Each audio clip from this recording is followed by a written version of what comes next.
Number 1 ادارے کے وہاں پہ متعین افسر نے طلب کر لیا تو انہوں نے کہا اے کی کرن جا رہے ہیں، ساڑیاں محبتیں بہت پرانیاں نے، تو انہوں نے کہا اے کی کرن جا رہے ہیں. شیخ صاحب نے کہا یہ میرے مہمان کے طور پہ جا رہے ہیں، میرے پرسنل گیسٹ ہیں،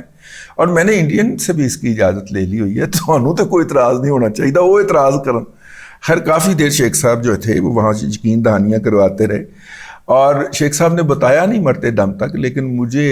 چیمبر کے بعد میں انتظامی افراد نے بتایا کہ باقاعدہ ریٹن ان سے انڈرٹیکنگ لی گئی تھی کہ یہ وہاں پہ کوئی ایسی سرگرمی اس نے کی، کسی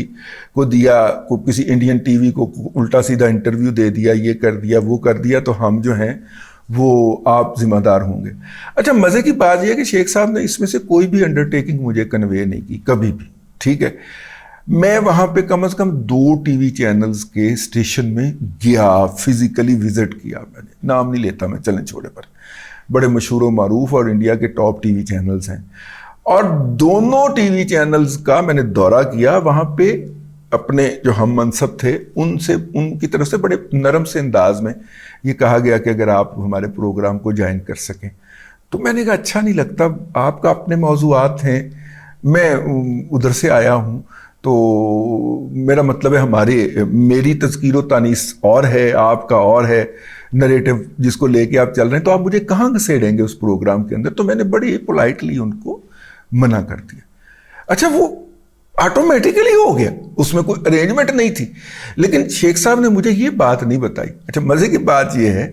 کہ جب ہم بارڈر کراس کر گئے تو پرلی طرف جو تھے وہ انہوں نے گورکھے کھڑے کیے ہوتے، بہت بدتمیز اور گھٹیا ترین اور بدبودار ترین. ویسے بدبو تو سارے انڈیا سے آتی رہتی ہے،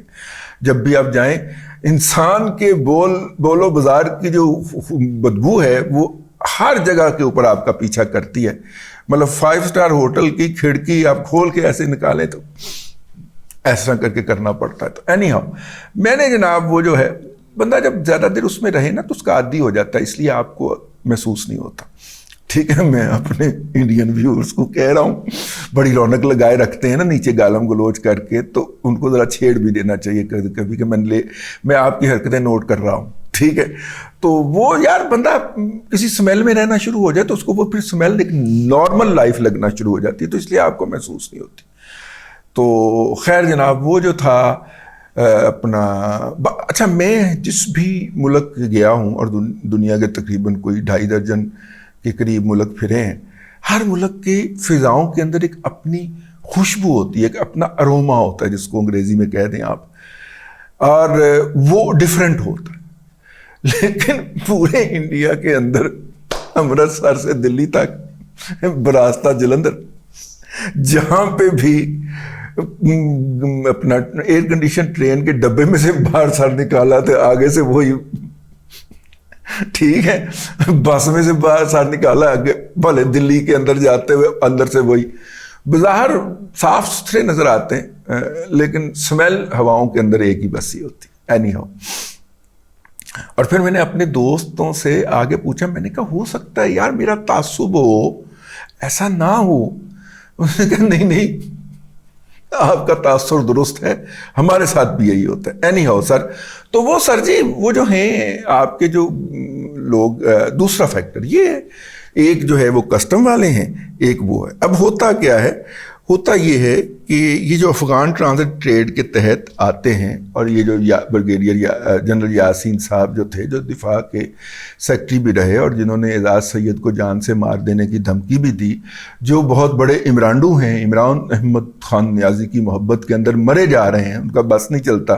کہ وہ دوبارہ وردی پہن کے مارشل لا لگا کے عمران احمد خان نیازی کو اقتدار کے سنگھاسن پہ بٹھا دے اور جناب پورے آئین قانون ملک کی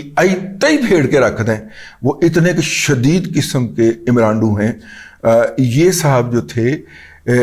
ان کا کیس کھول کے دیکھ لیجئے. انہوں نے عاشر عظیم کے خلاف ایک رپورٹ ہی لکھی تھی نا کہ عاشر عظیم جو ہے وہ قومی مفادات کے اندر کام نہیں کر رہا، تو پھر بیچارہ پٹتا رہ گیا، اسے ملک چھوڑ کے بھاگنا پڑ گیا. وہ آٹومیشن کرنے چلا تھا اور آٹومیشن کے اندر یہ ظاہر ہو رہا تھا کہ یہ کنٹینر جو ہے، اس سیریز نمبر کا یہ کنٹینر آیا ہے کراچی کے اندر ہی، اس کو افغانستان جانا تھا. اگر افغانستان جانا تھا تو 15 دن جانے میں کراچی سے افغانستان اور باقی 15 دن آنے میں. تو اس کو تو تقریباً کو مہینے سوا مہینے کے بعد آنا چاہیے تھا دوبارہ جانے کے لیے، یہ ہفتے کے اندر ہی آ گیا۔ یہ ہوا کیا؟ تو پتہ چلا کہ افغان ٹرانزٹ ٹریڈ کے کنٹینر کراچی میں ہی کھل جاتے ہیں، ان کے جو بل آف لیڈنگ ہوتے ہیں اور وہ جو باقی کاغذات ہوتے ہیں اور جو پھر کسٹم ان کے کاغذات جاری کرتا ہے، صرف وہ کاغذات ایک بیگ میں رکھ کے تو وہ تورخم پہ یا چمن میں، اور زیادہ تر چمن کے اندر کیونکہ وہاں پہ ریٹ بھی کم ہے اور فریکوینسی بھی زیادہ ہے، وہاں پہ بھجوائے جاتے ہیں۔ تو وہاں پہ دو موریں لگتی ہیں، ایک تو جو محکمے کا افسر ہوتا ہے، سر جی آپ کے محکمے کا، وہ لگاتا ہے کہ یہ کنٹینر افغانستان چلا گیا، یہ کنٹینر افغانستان چلا گیا، اور دوسرا کسٹم والا، اور کسٹم والا جو ہے وہ کہتا ہے جی ہاں جی یس سر یہ چلا گیا، اور امیگریشن والے جو ہوتے ہیں نا وہ قوم کو بتاتے ہیں کہ جی اس کو فلانا ڈرائیور جو تھا وہ پار لے کے گیا۔ تو یہ سر یہ دونوں تینوں فیکٹر جو ہیں ان کے ملے بغیر یہ سمگلنگ نہیں رک سکتی۔ اور یہ ولاگ ہم نے اس لیے کیا ہے کہ مہتاب حیدر صاحب نے خبر دی ہے، ویسے 3 دن پہلے خلیق کیانی نے بھی دے دی تھی کہ یہ جو افغان ٹرانزٹ ٹریڈ کے تحت جو کنٹینر آئیں گے ان کنٹینر پر 100 جتنی ڈیوٹی لگ سکتی ہے، اس کے اندر جو چیز ڈکلیئر کی گئی ہے کہ اس کے اندر ٹی وی آ رہے ہیں یا اس کے اندر ٹائر آ رہے ہیں یا اس کے اندر چائے آ رہی ہے۔ اچھا مزے کی بات یہ ہے کہ اتنی افغانستان میں گاڑیاں نہیں ہیں جتنے افغانستان جو ہے وہ ٹائر امپورٹ کر لیتا ہے، ظاہر ہے وہ سمگل ہونے ہوتے ہیں، تو وہ ان کے اوپر جتنی ڈیوٹی لگے گی نا اس کی وہ بینک گارنٹی لیں گے۔ یہ سر آپ رشوت کا ریٹ بڑھا رہے ہیں، بینک گارنٹی سے کیا ہوگا؟ وہ آگے ادھر ہی فیصل آباد میں، کراچی میں، لاہور میں کھل جائے گا کنٹینر اور مال یہاں پہ سمگلنگ کا مال کہہ کے فروخت کر دیا جائے گا۔ آج بھی مجھے واٹس ایپ کے اوپر میسج آیا ہوا ہے کہ جرمنی سے درآمد کردہ لاٹس کا مال خریدنے کے لیے ہمارے علاقے میں اس نے ایڈریس دیا ہوا ہے، تشریف لائیں۔ یہ لوگوں نے نیا بزنس کھول لیا ہے، سنڈے کے سنڈے اپنے گھر کا لاؤنج رینٹ آؤٹ کر دیتے ہیں، اور یہ جو ہیں کھیپیے جو ہیں یہ اپنا مال لا کے گھر کے لاؤنج کے اندر سجا دیتے ہیں اور یوں سوشل میڈیا کے ذریعے مارکیٹنگ کرتے ہیں اس علاقے میں۔ اور آپ جب جاتے ہیں تو بظاہر آپ دیکھتے ہیں کہ یار اتنا شاندار گھر ہے، اچھا، اور اتنی شاندار لوکیلٹی کے اندر ہے، اور آپ گاڑی سے اتر کے جب اندر جاتے ہیں تو اندر آپ کو پتہ چلتا ہے کہ جو صاحب آپ کو وہ مال دکھا رہے ہیں ان کی رسائی جو ہے وہ اندر والے دروازے سے آگے نہیں ہے، گھر کے اندر تک نہیں ہے۔ مطلب آپ کہہ دیتے ہیں یار پانی پلائیے گا، تو وہ پتہ چلتا ہے کہ اندر نہیں جا سکتے وہ، اور وہ پانی پلانے سے معذرت کر لیتے ہیں۔ تو گھر کے لاؤنجز کرائے پہ چل رہے ہیں، ان کے اندر سمگلنگ کا مال بیچا جا رہا ہے اور دھڑلے سے بیچا جا رہا ہے، آپ کو باقاعدہ آوازیں لگا لگا کے بیچا جا رہا ہے۔ اور یہ وہ مال ہے جو افغان ٹرانزٹ ٹریڈ کے تحت آیا اور اس کے کنٹینر لاہور میں آ کے کھل گئے۔ اسی طرح جو کپڑا ہے اس کے اوپر ڈیوٹی بڑھا دی ہے، اس کا مطلب یہ ہے کہ جو افغان سمگلر ہیں ان سے اب کسٹم والے زیادہ رشوت طلب کریں گے۔ سر اس طرح نہیں ہوگا،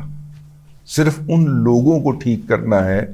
جو کہ یہ حرکت کر رہے ہیں، اور آپ کی سختی کے نتیجے میں ان کی پیدا جو ہے یا ان کی انکم جو ہے یا ان کی حرام کی کمائی کے اندر کئی گنا اضافہ ہو گیا۔ اب تک کے لیے اتنا ہی، اگلے ولاگ کے اندر پھر حاضری ہوگی۔ اللہ تبارک و تعالیٰ آپ کو آسانیاں عطا کرے اور آسانیاں خلق خدا میں تقسیم کرنے کی توفیق عطا کرے۔